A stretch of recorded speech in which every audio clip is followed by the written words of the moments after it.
Leo lived a quiet life in his small apartment on the edge of New Terra City. He worked from home, rarely left the building, and didn't talk much to neighbors. Life was lonely, and the silence often made the nights feel long and cold. That was why he ordered a pet. Something soft, small, and alive to keep him company. The online ad had shown a cute creature from an outer colony. It looked like a mix between a cat and a rabbit with big eyes and tiny wings. The company promised delivery in less than 7 days. Gentle, loyal, and quiet, the description said. Perfect for homes on Earth and beyond. Leo smiled at the picture and placed the order. He was excited. This would be his first real companion in years. When the crate finally arrived, he was surprised by its size. It wasn't small. In fact, it was almost as tall as his chest and looked more like something you would use to move furniture. The delivery man said nothing, just dropped the crate and left. Leo stared at it, puzzled. Maybe it's big because of the wings, he guessed. The crate made no sound.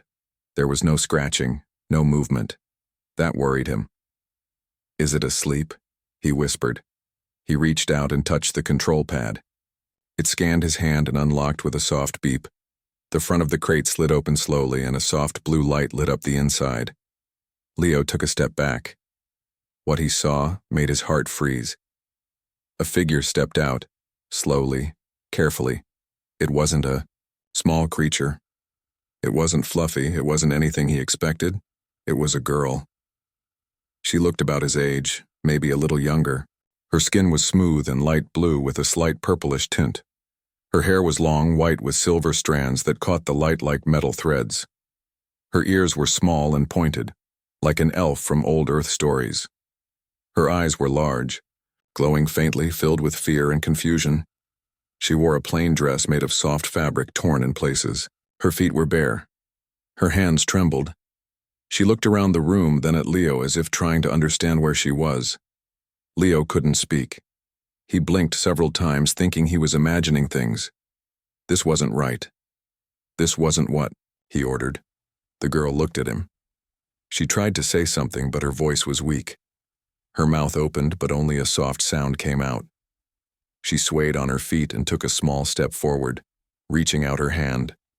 Then, without warning, she collapsed. Leo rushed forward and caught her before she hit the floor. She was cold, too cold, like she had been frozen for days. He gently laid her down on the couch. His heart raced. "What is going on?" he whispered to himself. He looked at the crate. Inside, he saw nothing but empty restraints, soft padding, some broken straps, and a small device blinking red. It looked like a translator, half broken. There was also a small tag on the side of the crate that now flashed in red letters. Error, sentient cargo, do not sell. Leo stared at it, shocked. He had been sent a living, intelligent being. Not a pet, not an animal. A person. He sat beside the girl, unsure of what to do. She looked so peaceful now, her breathing slow but steady. She needed help. But if he called someone, would they take her away? Would she be treated like a lost item or worse? He didn't know much about alien laws. Humans had made peace with many alien species over the last few decades, and interplanetary trade was common. But this felt wrong. She had been packed like cargo, sold like a product. How could this happen? He brought a blanket and covered her. Then he found a cup, filled it with water, and placed it nearby. "You're safe," he whispered, though he wasn't sure if that was true. For the next few hours, he watched over her. She didn't wake up, but her breathing became stronger. Her color looked better. Leo sat quietly, his mind full of questions. Where did she come from? Who sent her? And why was she in a pet crate? As night fell, she finally stirred. Her eyes opened, glowing softly in the dark. She looked around, panicked for a moment, then locked eyes with Leo. He raised his hand slowly and said, "It's okay. I'm not here to hurt you." She blinked. Her lips moved, forming strange words. Leo couldn't understand her. She touched her neck, then looked around, searching for something. Leo guessed what she wanted. He brought the translator device from the crate and handed it to her. She turned it over in her hands, pressed a button, and waited. A soft beep came from it. Then a quiet voice said in basic English, "Hello, I am not your pet. My name is Sayela." Leo felt a chill run down his spine. She wasn't just intelligent, she had a name, a voice, and fear in her eyes. She looked at him, tears rising. "Please, don't send me back." The room was quiet, except for the soft hum of the translator and Sayela's careful breathing. She sat curled up on the couch, wrapped in Leo's old blanket. Her glowing eyes followed every move he made, unsure if he could be trusted. Leo moved, slowly, not wanting to scare her more than she already was. He sat down on the other side of the room and kept his hands open and relaxed. "You're safe here," he said softly. "I didn't know they were sending you." Sayela looked down, at her hands. "I was not supposed to be sold," she said, her voice trembling through the translator. "I was taken from my home. I remember cold darkness. And then the crate." Leo's chest tightened. "Do you know where you're from?" She shook her head. "They erased it. My memories, some are broken." Leo felt a mix of guilt and anger. Someone had captured her, erased her past, and sold her like a pet. And he had bought her unknowingly, yes, but it still felt wrong. She didn't deserve this. "I'm sorry," he said. She looked up at him with surprise. "You are sorry?" "Yes, I didn't know. I thought I was getting a small animal, not a person." Sayela blinked.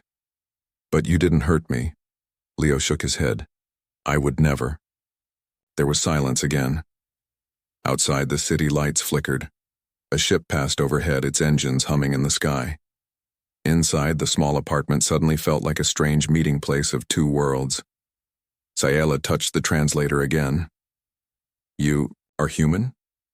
"Yes," Leo replied. "My name is Leo. I live alone. I work from here, and now I guess I have a guest." Sayela looked down, holding the blanket tighter. "I don't want to be a problem." "You're not. But we need to figure things out." They spent the next hour trying to talk. The translator helped, but many of her words came out broken or strange.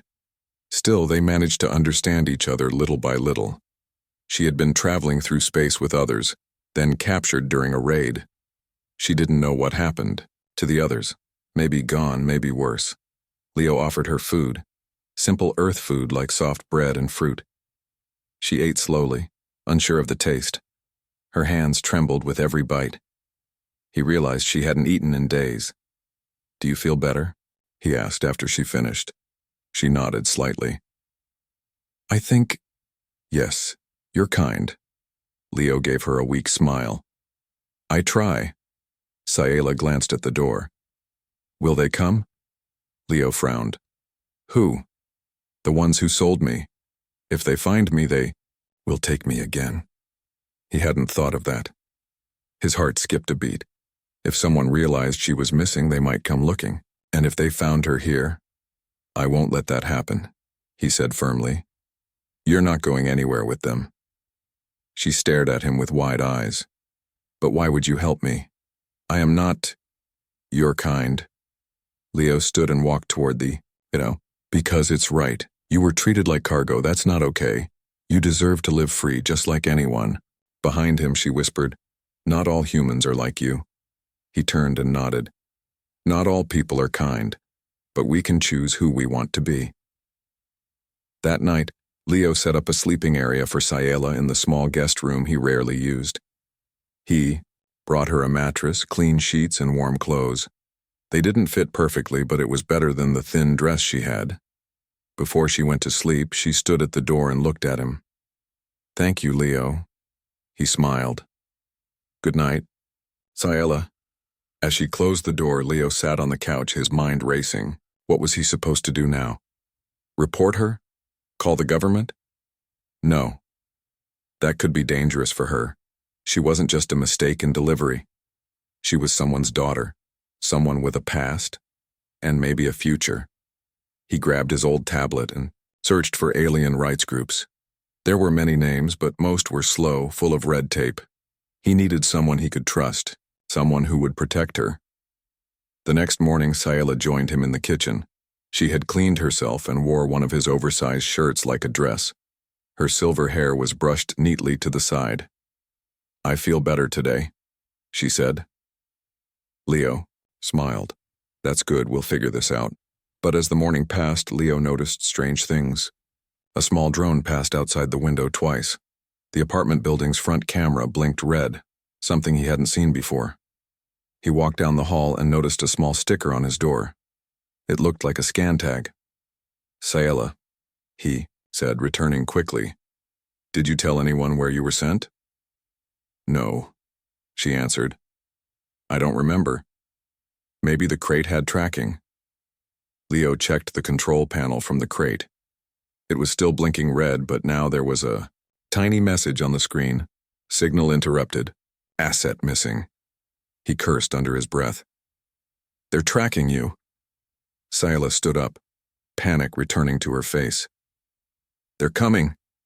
Leo grabbed a backpack and began packing food, water, clothes. "We have to leave, now." "Where will we go?" "I know someone, an old friend who works in the outer zones. She helps aliens and humans who are in danger. If anyone can keep you safe, it's her." Sayala hesitated. "Why do you care this much?" Leo paused. "Because you didn't deserve what happened to you. And if I don't help you, who will?" Sayala nodded slowly. "Then I will follow you." They left through the back entrance of the building, avoiding the front where cameras could catch them. Leo knew the city well. He took narrow streets, empty alleys, and hidden paths. Sayala kept close, quiet and alert. By nightfall, they reached an old transit station near the edge of the city. Leo used a hidden ID chip to book a ticket on a cargo transport. Slow but safe. The ship left at dawn. As they waited, Sayala looked up at the stars. "I wonder if my people are still out there." Leo looked at her. "We'll find out. I'll help you get home." She smiled for the first time. It was small, gentle, and full of hope. "I believe you," she said. The cargo ship's engine rumbled under their feet as Leo and Sayala sat in the back corner of the passenger hold. The ship was old and smelled of metal, oil, and recycled air, but it was quiet, and most of the travelers were either asleep or lost in their own thoughts. Nobody paid attention to them, and that was exactly what Leo wanted. Sayala wore a hooded coat Leo had borrowed from a trader at the station. It was too big for her, but it hid her silver hair and strange skin color. She kept her head down and spoke little. Her eyes watched everything. She was afraid, and Leo could feel it. "We'll be safe soon," he whispered. She gave a small nod but didn't speak. The ship left the city behind and moved toward the outer zones, places far from government control, where people lived simple. Lives and rules were loose. That was where Leo's old friend lived. Her name was Mira, and she had once helped hide refugees during the war between Earth and the Zarn Empire. If anyone could give Sayala protection, it was Mira. But Leo couldn't shake the feeling that they were being followed. At one stop, 2 men in dark uniforms boarded the ship. They carried scanners and wore visors that glowed red as they walked through the rows. They didn't look like regular police. Their clothes had no badges, and their weapons were hidden but visible if you looked closely. Leo kept his eyes low and whispered, "Don't look at them." Sayala nodded and pulled her hood lower. The men walked slowly, scanning each row. One of them stopped near Leo but said nothing. After a long moment, they moved on. Leo didn't breathe until they stepped off the ship at the next station. "They're hunting you," he said quietly. Sayala's voice was soft. "Yes, they belong to the group that took me. They are called Black Star Traders. They deal in people." Leo clenched his fists. "How can something like that exist in this galaxy?" She looked at him. "Because some people look the other way. Others pay to keep it quiet." He felt sick. This wasn't just a mistake, it was a system. A dark business running in the shadows. moving living beings like products, and Ciela had been caught in it. When they finally arrived at the outer zone station, it was nearly evening. The land outside was dry and rocky, full of canyons and wide skies. The town was small, built from metal scraps and solar panels. People moved slowly here, dressed in old clothes and minding their own business. Leo led Ciela through a dusty street until they reached a small house built into the side of a hill. He knocked twice, paused, then knocked once more. The door opened slightly, and a sharp voice called out, "Who's there?" "It's Leo. I need help." The door opened wider, and a woman stepped out. She had short gray hair, dark skin, and sharp eyes that missed nothing. She looked at Leo, then at Ciela. "Get inside," she said quickly, "before someone sees." Inside, the house was warm and smelled like tea and old wood. Mira closed the blinds and locked the door. "You've got 5 minutes," she said. "Talk." Leo explained everything, from the crate to the discovery, from the drone sightings to the journey here. Mira listened quietly. When he finished, she turned to Ciela. "Is this true?" Ciela nodded. "Yes, I was taken. I don't know where. My family is. But I remember the pain." Mira sighed and rubbed her forehead. "You brought trouble, Leo." "I couldn't leave her," he said. "I know," Mira replied, "and that's why I'm helping. But understand this. If they find her here, they'll burn this place to the ground." "What do we do?" he asked. "We hide her. I know a ship captain who owes me a favor. He transports supplies to neutral systems. He can take her far away." Leo looked at Ciela. She was quiet again, holding the blanket close to her body. "She doesn't want to run forever," he said. "We need to stop the people who did this." Mira raised an eyebrow. "You think 2 people can stop an entire trade network?" Leo stood tall. "Maybe not, but we can start." Mira stared at him for a long moment, then nodded. "Then we'll need proof." That night they moved to a hidden room under Mira's house. It was a bunker from the old war filled with supplies, power cells, and old equipment. Mira brought out a small device, a memory scanner.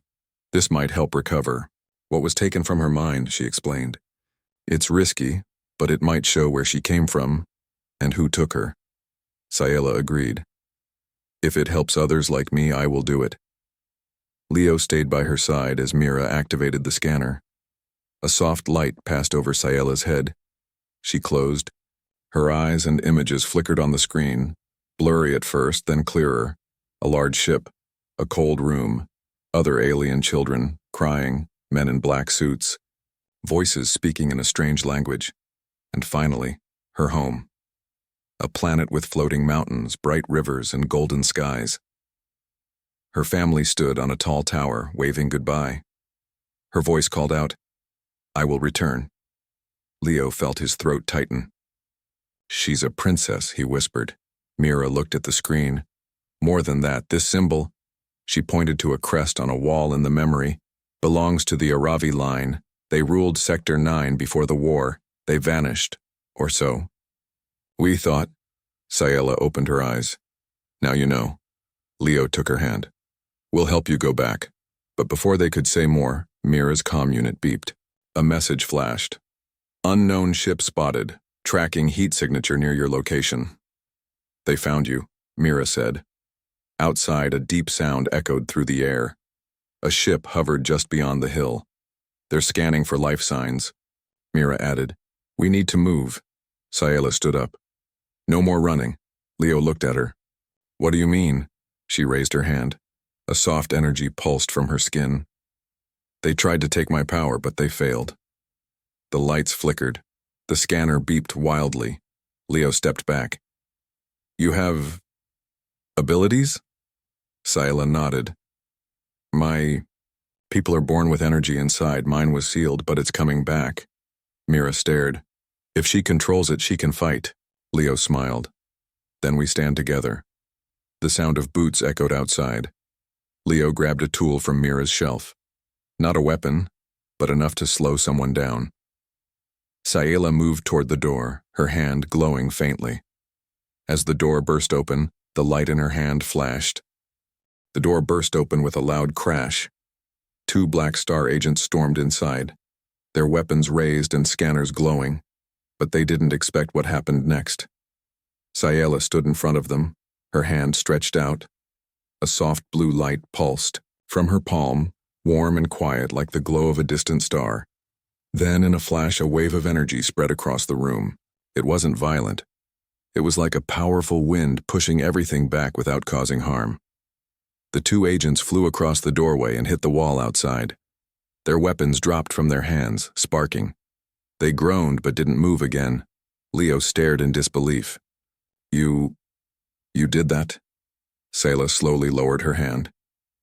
"Yes. I remember now. My power. It was always there. They used a collar to keep it hidden. But now it's awake." Mira quickly stepped forward and shut the door again. "That was impressive, but we can't stay here now. More will come." She ran to a hidden panel in the floor and pulled it open. A tunnel led underground. "We'll take the tunnel to the back hills. There's a signal jammer set up near the old comms tower. If we reach it, they won't be able to find you." Sayla nodded, her face calm. Leo could still see fear in her eyes, but now it was mixed with strength. They grabbed supplies quickly, water, food, a medical kit, and rushed into the tunnel. It was dark and cold, but it felt safer than facing the ships and drones above. As they walked, Leo looked at Sayla. "You're really a princess, aren't you?" She gave a soft smile. "Yes. My full name is Sayela Aravi. I was born on Velari, Prime. My people ruled a peaceful region in the stars, but during the war my planet was attacked. I was taken when I tried to escape with a few others." "What happened to them?" Leo asked. "I don't know. We were separated in space. I woke up in the crate, alone." Mira spoke from ahead. "The Aravi were protectors, peacekeepers. You weren't just a princess. You were trained to help others. It makes sense now why the traitors wanted you silenced. You're a symbol." Sayela nodded. "They erased my memories to keep me from fighting back, but the memories are coming back, piece by piece." Leo touched the wall of the tunnel. "So what now? We just keep running?" "No," Sayla said. "We fight." Leo turned toward her. "How? We're just a few people. They're organized, rich, dangerous." Sayla paused. "But they are wrong, and when people see the truth, they will stand with us. You believed in me when I was nothing but a girl in a crate. That's where the fight begins." Her words hit Leo deep. He remembered the moment he first opened that box. He had expected a small pet, but instead, he found someone who had lost everything and still held on to hope. They reached the end of the tunnel just as dawn began to rise. The old comms tower stood on a hill, its top bent and broken from storms. But Mira's jammer still worked. She activated it with a small click. "All right," she said. "We've got maybe 2 hours before they realize we're off their radar. What's the plan?" Sayla turned to her. "We send a message. Not to the traitors, not to the police, but to my people, those who are still alive. They'll come." Mira looked unsure. "That's risky. If the wrong person hears it, they'll come anyway," Sayla said. "I want the right people to know I'm alive." Leo stepped closer. "We'll do it together." They used the old tower's power core, connected it to the memory scanner, and activated the broadcast system. Mira helped fine-tune the signal. The screen lit up, and a small camera came on. Sayela stood in front of it, brushed her hair back, and took a deep breath. Then she spoke. "This is Sayela Aravi, daughter of Velari Prime. I am alive. I was taken during the war and sold as a captive, but I have escaped. My memory is returning. My power is returning. And I will not hide anymore." She paused, her voice growing stronger. "To those who believe in peace, to my people, scattered across the stars, I ask you to stand. We can rise again. The darkness that tried to silence me will fall." The message ended, and Mira sent it out across nearby systems using an encrypted signal. They waited. Minutes passed. Then a response flashed back. Mira stared at the screen. It's a rebel signal from Valari space. They got the message. Sayela looked out at the horizon.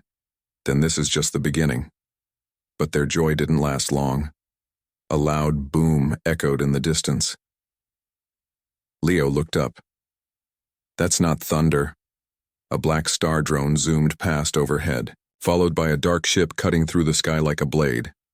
They found us, Mira said. Leo grabbed the pack. What do we do now? Sayela closed her eyes. The energy around her body began to glow again. But this time, it wasn't soft. It was steady and strong. She turned to Mira. Can you guide Leo out of here? Mira's eyes widened. Wait, you're not coming? I will face them, Sayela said. They came for a scared girl. Let them see a true Aravi now. Leo stepped forward. I'm not leaving you. Sayela touched his hand. You already saved me. Now let me protect you. He didn't want to agree. But he saw it in her eyes. She was ready. Mira pulled Leo back. Come on, we'll circle back later. As they ran into the hills, Leo turned once more and looked back. Sayela stood at the base of the tower, her arms raised. Blue light surrounded her like a shield. The ship above hovered, confused. Then Sayela's energy shot into the sky, striking the hull. The ship shook, lost balance, and pulled back. Leo whispered, She's not just a princess. She's a force of nature. The hills outside the small town were quiet now, except for the soft footsteps of Leo and Mira as they hurried through the rocky paths.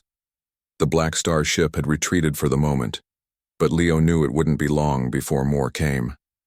Sayela had shown power beyond anything he could have imagined, but power alone wasn't enough. They needed allies. We have to get to the resistance base, Mira said, her voice low but urgent. It's hidden deep in the Valari system. That's where Sayela's people are gathering. Leo nodded. How do we reach it? Mira smiled, faintly. That's the easy part. I have contacts who can get us a ship. The days that followed were a blur of secret meetings, old friends, and careful plans. Leo and Sayela learned about the resistance, brave aliens and humans who stood against the Black Star traders and other dark forces. They were fighters, survivors, and most of all, hopeful. Leo helped Sayela train. She practiced using her energy, learning how to control it without fear. Sometimes it flared too strong, sometimes too weak, but with each day she grew stronger. Leo admired her courage and her determination. She was no longer a frightened girl from a crate. She was becoming a true leader. One evening, as the twin moons of Valari Prime rose high in the sky, Mira came with news. The ship is ready. It will take us through hidden routes to the heart of the resistance. They stood on the deck of a small but fast starship. The engines hummed softly. Sayela looked out at the stars, her face calm, but filled with hope. Leo stepped beside her. You're going home. She smiled gently. And you? He shook his head. I'm coming with you. You saved me as much as I saved you. Sayela's eyes sparkled. Then we face what comes, together. The ship jumped into hyperspace. Hours later, they arrived at a secret base carved into an asteroid. Ships of all shapes and sizes surrounded the station, a gathering of those who still believed in freedom. As they docked, guards approached, weapons ready but eyes curious. A tall woman stepped forward. Her skin was deep blue, her hair white like Sayela's. Who do you bring, Mira? This is Sayela Aravi, lost princess of Valari, Mira said proudly, and her human friend Leo. The guards lowered their weapons. Sayela felt a warmth she hadn't known in a long time. Home. Inside the base, Sayela was greeted by others who had waited years to hear from her. Old friends, distant cousins, and warriors who bowed before her. The weight of her bloodline settled on her shoulders. Leo watched quietly. It was strange to be a stranger here, a human among aliens, but he felt welcome. He had helped save a people, helped bring hope back to a lost world.